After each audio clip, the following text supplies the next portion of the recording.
Hi, hello. Um, it's Aaron. Funnily enough, because this is my channel. Uh, I have makeup on again because why not?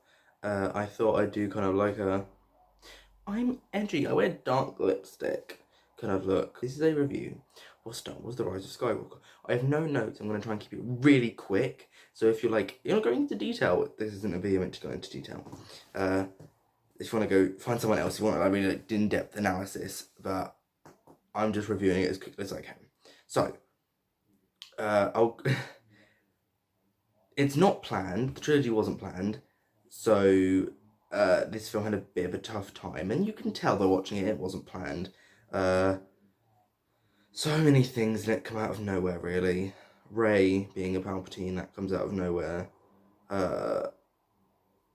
A lot of the stuff with Luke seems to be very contradictory to what he was saying in The Last Jedi. I don't know, it just, that bit where when Leia, it was like, oh, Leia knew, that's why she stopped her Jedi training. And I was like, what? What?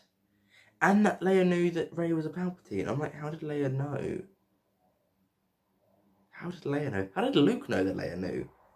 Okay, questions I'll get into possibly some of them later. So, the base story jumps around a lot. This film's best attribute is that it shows you so many flashy things on your face, you don't have time to realise what you're watching is a pile of shit. And, you know, only when you think about it do you go, oh yeah, that was terrible. Immediately they open up with the reveal of Palpatine being alive, and I know it was in the trailers and stuff, but I didn't realise that the film would begin with the reveal that Palpatine was alive. And the opening text scroll, I know that, again, everyone watching this movie knew, well, basically everyone watching this movie knew he was coming back. There were some people that didn't. But to have it be revealed via text that he had returned, I'm like, oh, ugh. I think the rest of the story is our core characters jumping around the place with brief cutbacks to the Resistance and the First Order, and not much happening with any of them, really. Rey detours a few times to go hang out with Kylo Ren, and that's about it. Rose has less than 2 minutes screen time. It was... You're entertained as soon as the movie stops, you think about it, and you're like, that wasn't very good, was it? It wasn't a satisfactory ending to the sequel trilogy. It wasn't, well, although we know it won't be, if it were to be a conclusion to the entire franchise film-wise, it'd be a terrible conclusion, which is one of the reasons I'm happy they are actually going to continue with the films, because you can't end on this note. I think there are too many characters in this movie. A lot of them didn't need to be there. As much as you'd hate to say it, Lando didn't need to be there. I liked Janna, the idea of her, but I don't think she was in it enough to warrant it. I don't know, the lesbian general and her resistance friend. I don't know. Like, and the movie just washes over you in that. It's within days. I watched this on New Year's Day in Denmark. Same day I watched an episode of Doctor Who, actually, funnily enough. Oh, the first episode of Series 12. Because it was like one of those like, chill days. So we just went out to the cinema to watch Rise of Skywalker. And it's just, within days, I couldn't remember anything. I was just like, wait, what was that character's name again? Why did we go there? Why did it have an alien assassin that all I could think of was Krampopoulos Michaels from Rick and Morty? Literally, every time I saw him or heard his name, I was like, oh, Krampopoulos Michaels. The Jodie Comer cameo. Love Jodie Comer cameo. A cameo. Rey. Right. I like Daisy Ridley. I don't mind Rey. I like her probably more than a few people do. Wow, such a bold statement. But and she does a good job carrying the movie as the main character. I was just a bit bored, if I'm honest. I liked that her outfit was kind of her ultimate form of her other outfits. In that leaked script, which came out recently for episode 9, would have been like Jewel of the Fates, and the artwork when she's literally just wearing a slightly updated version of Luke's Jedi outfit, like a black cat suit. Basically, that's basically what it was. I'm so glad we didn't get that. I'm so glad we didn't get that. I get that, you know, she wears the exact same thing every movie, but in different colours. I think her struggle with the dark side was more believable in Last Jedi. I think in this one, every time I was like, well, of course you don't want to go to the dark side. Duh. Duh, duh, duh. The doy, the bit where she stabbed at Kylo was good. I didn't like this. I get why she healed him because she's a good person, but I kind of liked the idea that she didn't. Kylo kind of let his feelings for her get in the way, because really, if you wanted to be smart, you should have killed her. But he didn't. Whereas she was like, "Bitch, you're defenseless. I'm gonna stab you with my lightsaber." And she heals him, so a bit counterintuitive, but whatevs. And I like that she got a yellow lightsaber at the end. My friend Joe is like talking about how it doesn't make sense based on what the colour of the lightsabers like mean, which true doesn't make sense if you Google it. But I really like yellow lightsabers. I'm kind of annoyed that she got it at the very end. I understand she had to get it at the very end, but at least Luke got to use his one. He's like his Jedi lightsaber. Whereas Rey, I think they only had her wield it at the very end just so you could figure out what colour her sort of permanent lightsaber was. So that was annoying. So, Finn and Poe,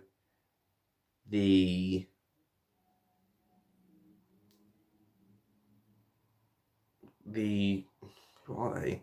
Obviously, Poe is like the Han Solo clone, basically, or well, a Han Solo ripoff.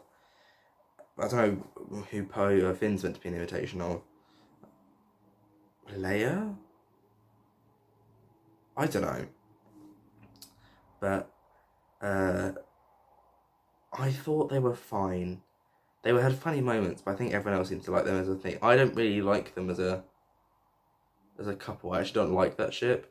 I would have probably preferred a Finn and Poe relationship though, to the very subtle hints about Finn possibly having feelings towards Rey, despite his kind of thing with Rose in the last movie, and his kind of implication thing that he might have started with Janna towards the end of the movie, and that ridiculous idea of not resolving what he was going to actually tell Rey. So ridiculous.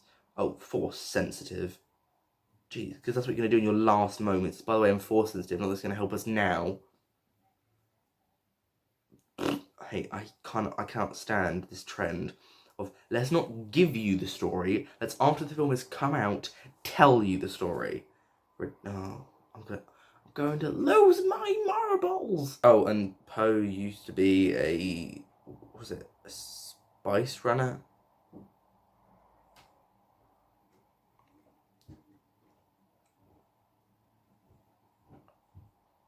Moving on. What's her name? Zori. Zori and Babel Freak. I actually like Zori. Zori. I liked Zori and Babel Freak. I thought they were funny. And I thought they were interesting. Although I wouldn't have given my whatever that medallion thing was that got them onto the Star Destroyer. I wouldn't have given that to Poe. I would have been like, nah, mate.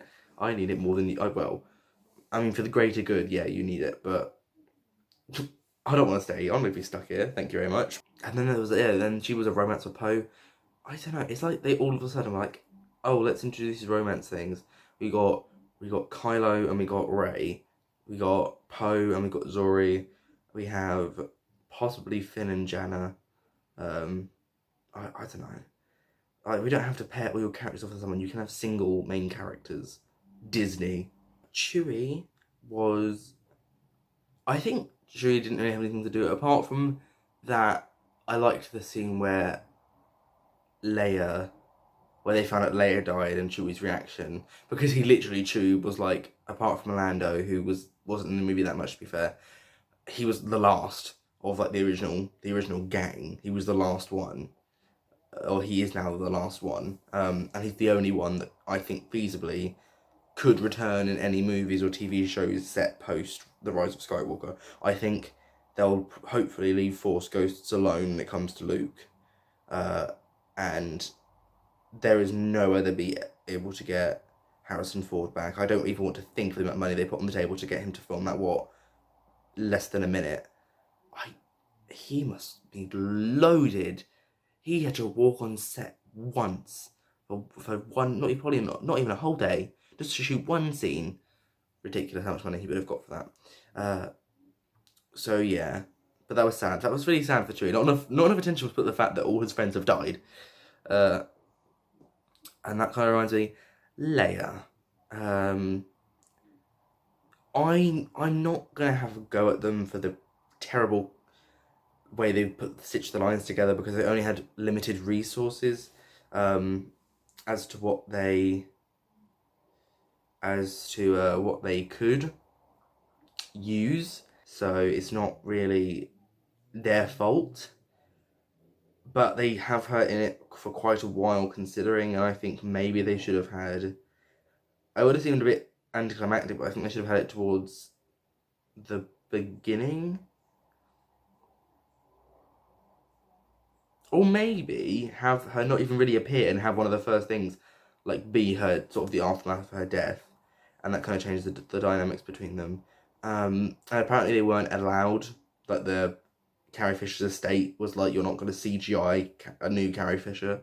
I mean, they had that one scene where they did younger Carrie Fisher, but considering that her daughter, Billie Lourd, was like, they used her to do the base for that scene, like she was a physical one, they CGI'd Leia on top. I'm pretty sure they were fine with that. That's probably an exception to the rule. I hated that when she just uses her force. I know she had to go like across God knows how many planets and star systems to get to the planet that they were on, wherever the Death Star had crashed. But saying that one thing was enough for her, I don't know, it's weird, because then before that she's kind of like weak, so they already imply she's like ill, despite the fact that's not been mentioned before, that she's sick or anything. I don't remember that being mentioned anyway. So yeah, that was odd. Random thing, I like how they brought Maz Kanata back, because apparently JJ was like a big FU to The Last Jedi, let's bring back this character, pretend like she's always been a part of the Resistance, when she was not in The Last Jedi. Was she? I don't think she was. And in The Force Awakens, she wasn't really part of the Resistance. She was a contact that, wasn't she? Yeah, she was a contact that Han Solo had. She wasn't part of the Resistance. And still, God knows where she got Luke's / Anakin's lightsaber from. It's weird. She's like a character. They never really explain how she knows everything she does and how she has everything she does. And then in Rise of Skywalker, they downgraded her. She still needs to know about the Force, but she just sort of sits there, doesn't really do anything. She could be any alien. Why did you do Lupita Nyong'o so bad? She deserves better. Oh, Lando. He was nice when he was in it, but he wasn't in it that much. So the droids. C-3PO actually had a big role in this one. R2-D2 continues to be underused. It's weird how they really just ditched R2-D2. They were just like, don't need R2-D2, we've got BB-8 now. And what, there was like D-O, that new one. And I was like, wait, what? But I did like C-3PO, I thought he was really funny. Although I think, considering it's meant to be probably their last appearance in the films, I would have wanted a bit more of C-3PO and R2-D2 being together, considering part of their fun in the original trilogy was their dynamic, which we have barely seen in these movies. Honestly, the sequel trilogy just fails in so many areas. And what else? What else is in this movie? It's so vapid, it's gone. I don't want to do the villains, because the villains play the last thing. I guess talk about something else. The CGI is good. I do like the CGI. I thought the design of Exegol as a planet, maybe not, I don't know, maybe for Star Wars I liked it, but as an actual design I thought it was cool. I liked Exegol. Some of you are probably wondering why I'm actually reviewing this, because I seem to be very unenthused.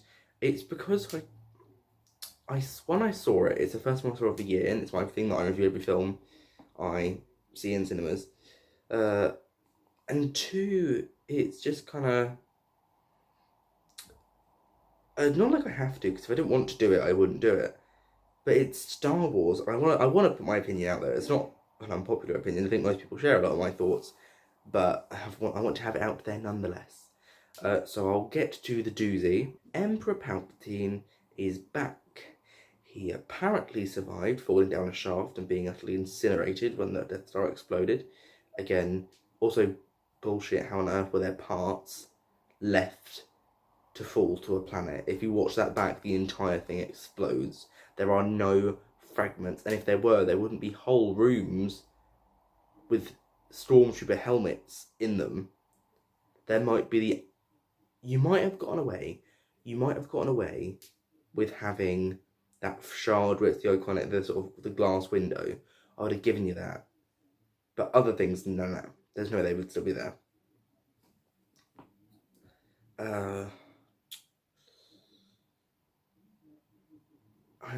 I don't... The Emperor shouldn't have come back. That is my opinion. And I much prefer the idea... there are negatives, by the way, in that script, but it's easy to bring out the positives in this review. The original script, I kind of like the idea that he was going to appear, but just as a cameo at the very beginning of the movie, not as an actual character. I thought he looked cool. I love that regaining his life force, basically, includes getting a brand new robe with red silk. I thought the Final Order was stupid as a concept. I hated that all the stormtroopers were now Sith troopers, or Sith stormtroopers, and they were just red now, and I actually think the armor looks worse in red than it does in white. I hate that he has apparently amassed an armada of Star Destroyers with planet-destroying weapons on them, without anyone noticing. They are all staffed as well. And also, another thing is, they make it seem, based on the way that General Pride operates, that the First Order only has one Star Destroyer. And how on earth do you have control of the galaxy when you have one Star Destroyer? That's it. That's all you have. And if that wasn't meant to be their intention, look at my lovely hair. If that wasn't meant to be their intention, then they didn't execute it very well, because it very much seemed like they had one ship between the entire First Order. I'm not offended by Palpatine's return, but I don't think I liked it. McDermott, I feel like, I'm glad, it's cool that he came back, but it's sad that he came back for this role.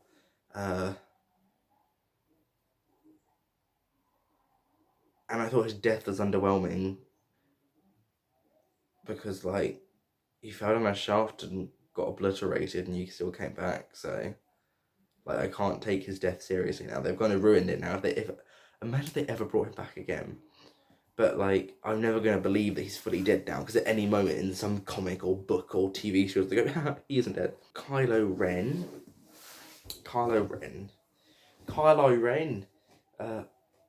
I actually don't mind Kylo Ren. I quite like Kylo Ren. Kylo Ren and Rey are the things I like most out of this series of films. Which isn't saying much, because they're still not, like, amazing. They're just fine. I thought his outfit wasn't very good in this movie. Didn't look as good as his iterations in the last two movies, which were, I think, both slightly different. His best one was in The Force Awakens. That's when he looked his best. Hated that he got the helmet back. Hated it. I couldn't understand it. I don't know why. Knights of Ren, pointless, waste of time and energy. Rey and Ren getting together at the very end before he dies. I didn't mind it. I wasn't really anti. I actually kind of shipped them, so I was happy. But I think I wouldn't have minded either if he just not turned good. Either way, I would have liked it, because he's a very complex character, and I could genuinely see him going either way as a person. So yeah, force healing as a concept. I will say, again, I believe that if you watch a movie, you shouldn't have to, like, read the extended media and stuff and be a true fan. But that is a thing that's happened in extended media. So I will say J.J. Abrams didn't pull it out of his arse. Okay, it is something. It first appeared. It is kind of funny that Mandalorian actually has the the credit of being the first sort of visual live action Star Wars product to have force healing in it, because that episode aired days before The Rise of Skywalker came out. What else is there for me to talk about? Sorry if the energy in this video is kind of low. It's just this kind of low energy video. It's hard to have excitement. And although I'm a Star Wars, I'm a Star Wars fan. It's not something I'm personally invested in. As in, like, if something like this happened to Doctor Who, I'd be devastated. If something like this happened to Sabrina, I'd be like, oh. But as much as I'm a fan of Star Wars, it's not something I personally am connected to. So yeah, I would give this as a film, because it was competently made. It was just bad, and it was entertaining. I will give it a 6 out of 10, which is probably a bit high considering how long I've been going on about how I didn't really like it. But it's a meh movie, so already it's between like the sort of 4 to 6 range, and it is very well made. So I'm going to give it a 6 out of 10. I hope you enjoyed this video, Jo-Anarchists. It's not my best stuff, I'll be honest. And I hope you will return for another video. Thanks.